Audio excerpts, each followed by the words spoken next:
क्या बात है, डिड नोट।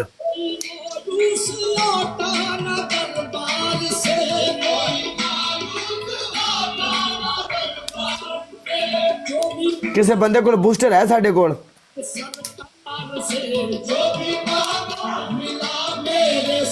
दूसरा वैसे एक गल आई है, कुड़ी सोहनी हो। 5 के स्कोर करवाए मैं काला 5 के स्कोर करवाए मैं फिर पनिशमेंट करूंगी। 5000 स्कोर बूस्टर है किसी बंदे को? बूस्टर महरमा अपने किसी बंदे को बूस्टर है? किसी बंदे को बूस्टर है? ला लियो। हुण साडा एडा नसीब अज खराब है, अज बुध दे दिन, अज किसी ने बूस्टर भी कोई नहीं किसी को लोड़ा। अज बुध साडे नक उत्ते ऐसा लड़िया है, बुध ने सानू सुध कर दिता।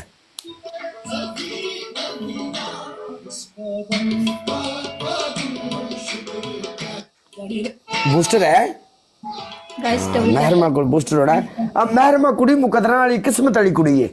ਇਹਨੂੰ ਜਦੋਂ ਵੀ ਆਖਿਆ ਇਹਨੇ ਥੱਲੇ ਲਿਖਿਆ ਯੈਸ, ਕਿ ਪਤਾ ਨਹੀਂ ਹੁਣ ਬੁੱਧ ਖਰੇ ਸਾਡੇ ਨਸੀਬਾਂ 'ਚ ਲੜ ਗਿਆ ਤਾਂ ਦੀ ਵੀ ਯੈਸ ਬੁੱਧ ਦਾ ਦਿਨ ਚੰਗਾ ਨਹੀਂ ਹੈ।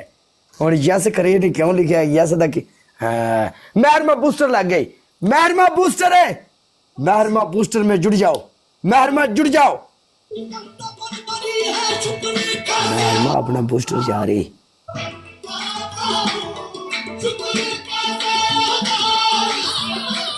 ले लो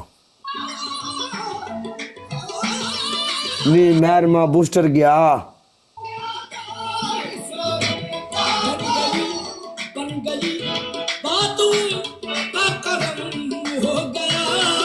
शक पैदा नहीं पनिशमेंट करा सकते सी। वेलकम बाबा, मैंने शक पै रहा सी पनिशमेंट नहीं दे सकते ना। महरमा लेट कर गई है।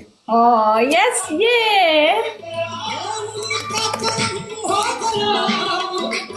नहीं पनिशमेंट करवा सके। किस्मत अच्छी थी। वैसे अभी बिलाल के साथ मैच लगा था ना, बिलाल ने भी पनिशमेंट नहीं करवाई। उधर से भी 5000 नहीं हुआ।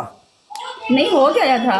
बिलाल के साथ मेरा जब भी मैच लगता है ना, उसको माशाल्लाह बहुत अच्छा प्ले होता है, बहुत अच्छा प्ले होता है। लेकिन वो मुझसे पनिशमेंट नहीं करवाते हैं क्योंकि मैं पनिशमेंट मैच नहीं खेलती हूँ ना।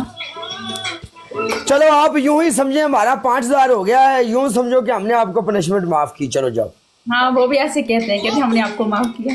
चलो सही है, खुश रहो। हाँ बिल्कुल। अच्छा हमसे मैच लगा लिया गया